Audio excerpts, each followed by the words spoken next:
당신 주변의 무서운 이야기 지금 바로 시작합니다.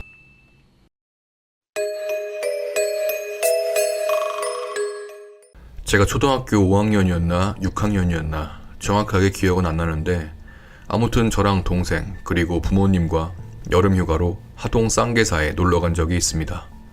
사실 부모님이 저나 동생 데리고 어디 놀러 다니는 걸 좋아라 하셔서 그전부터 여름이면 계곡이나 바닷가, 겨울이면 스키장, 봄, 가을, 철에도 강낚시, 바다낚시 안 가리고 거의 매 주말마다 놀러 다녔습니다. 근데 하동 쌍계사 휴가를 다녀온 이후로 일절 가족 여행을 가본 적이 없습니다. 심지어 저는 어릴 때부터 유치원 대신에 실내 수영장 유아반에서 수영을 배웠었습니다. 매 방학마다 어머니랑 같이 수영장 등록해서 같이 수영도 다니고 했는데 그 일 이후로 수영장도 완전히 끊었습니다. 아무튼 그 일은 쌍계사로 3박 4일 일정으로 여름휴가를 떠났을 때 일어났습니다. 여행 일정이 목, 금, 토, 일이었는지 아니면 토, 일, 월, 화였는지 정확히 기억은 나지 않지만 분명한 건 토요일과 일요일이 끼어 있었던 건 기억이 납니다. 제가 펜션에서 일요일 아침에 방영하던 디즈니 만화동산을 본 기억이 나거든요. 아무튼 도착 첫날은 날씨가 엄청 좋았습니다. 집이 하동에서 자가용으로 2시간 남짓 되는 거리인지라 점심시간에 맞춰 펜션에 도착을 했었습니다. 점심은 일단 집에서 준비해간 도시락으로 대충 끼니를 때우고 저랑 동생 그리고 아버지와 펜션 앞 계곡에서 물놀이를 했습니다. 어둑어둑해질 때까지 물가에서 놀다가 숙소로 돌아가서 샤워하고 식사 후에 일찍 잠이 들었는데 그날 밤에 사단이 났습니다. 한참을 자다 인기척에 잠이 깼는데 어머니께서 앉아 계시고 벌벌 떨고 계시더라고요. 아버지는 옆에서 어머니를 달래고 계셨었고요. 전 누운 채로 눈만 힐끔 떠서 무슨 일인가 싶어서 한참을 눈치만 보다가 다시 잠이 들었었습니다. 다음날 아침에 눈을 떠보니 전날 밤부터 비가 왔는지 비가 엄청 쏟아지고 있었습니다. 오늘은 물놀이를 못하겠다 싶어서 다시 이불 속으로 들어가서 누웠는데 어머니가 저랑 동생을 깨우셨습니다. 절에 가야겠다고 빨리 준비하라고 하시더군요. 근데 얼마나 우셨는지 눈이 벌겋게 충혈되셨더라고요. 워낙 분위기가 평소랑 다르게 딱딱한 분위기였던지라 어린 동생도 더 자겠다는 투정 한마디도 못하고 바로 일어났습니다. 그리고 마침 그때 아버지께서 근처 구멍가게에서 우비를 사가지고 오셨는지 우산을 접고 숙소로 들어오시더라고요. 그렇게 온 식구가 우비를 뒤집어 쓰고 절로 출발했습니다. 그리 먼 거리는 아니었습니다. 펜션 나가서 어제 물놀이를 했던 계곡을 가로지르는 다리 지나서 조금만 올라가니 어느 절이 하나 나왔습니다. 비가 많이 온 데다 이른 시간이어서 그런지 사람이 거의 없더라고요. 아버지는 바깥 대청마루에 앉아 계시고 저랑 동생은 어머니 따라서 대웅전에 들어갔습니다. 거기 들어가서 어머니와 함께 한참을 절을 하고 나왔습니다. 그리고 그날은 그냥 종일 숙소에서 지냈습니다. 다음 날은 또 비가 거짓말같이 그쳐서 아침에 눈 뜨자마자 튜브 찾고 수경 찾아서 동생 깨워서 물놀이를 하러 가려고 숙소를 나서려는데 밖에서 코펠에 밥을 하고 계시던 어머니께서 말리셨습니다.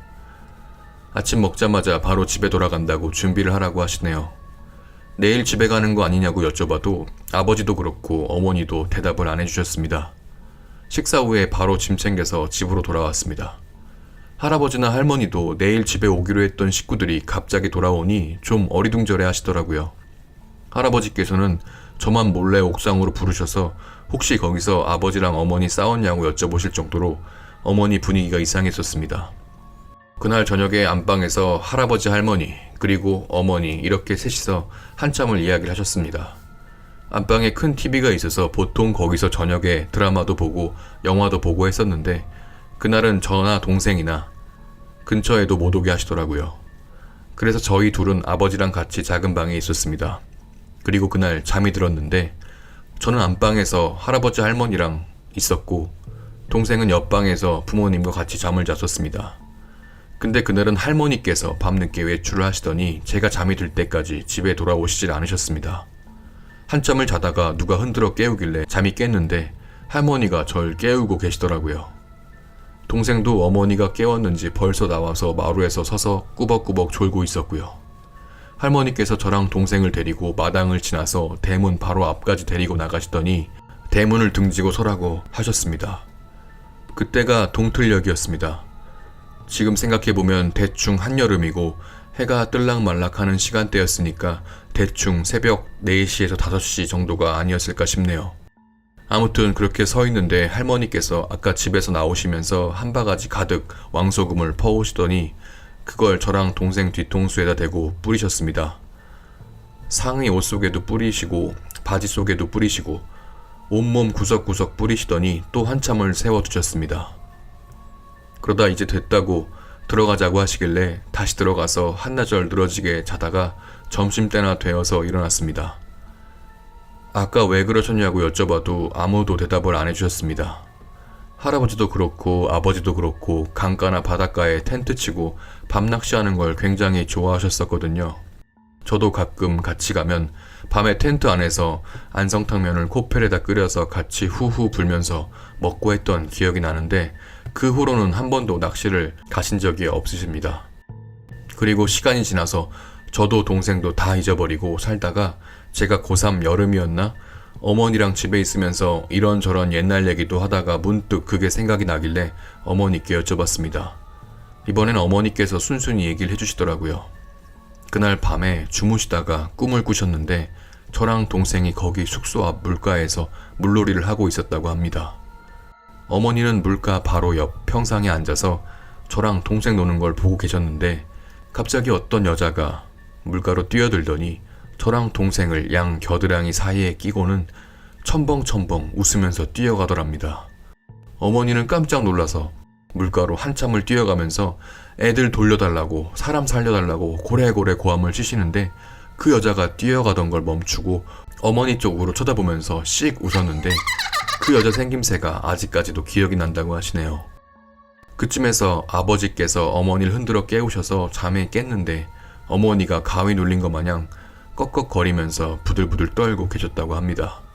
보통 때 같으면 그냥 개꿈이겠거니 하고 대수롭지 않게 넘기셨을 텐데 아무래도 영 평소랑 다르게 불안하셨었나 봅니다. 그래서 집에 예정보다 일찍 서둘러서 왔고 할아버지 할머니께 꿈 얘기를 해드렸는데 할아버지는 그냥 개꿈이라고 웃어 넘기셨는데 할머니께서도 평소엔 안 그러던 어머니가 좀 이상하다 싶으셨는지 같은 동네 사시던 죽산댁이라고 불리던 할머니네 집에 밤늦게 찾아가셨다고 하네요.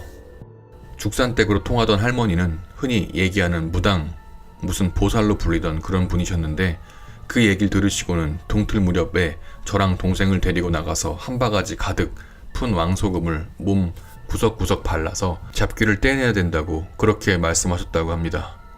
지금도 어머니는 그때 생각만 하시면 그쪽 동네 근처로는 발도 들이기 싫다고 하십니다. 구독과 좋아요는 다음 콘텐츠 제작에 큰 힘이 됩니다. 감사합니다.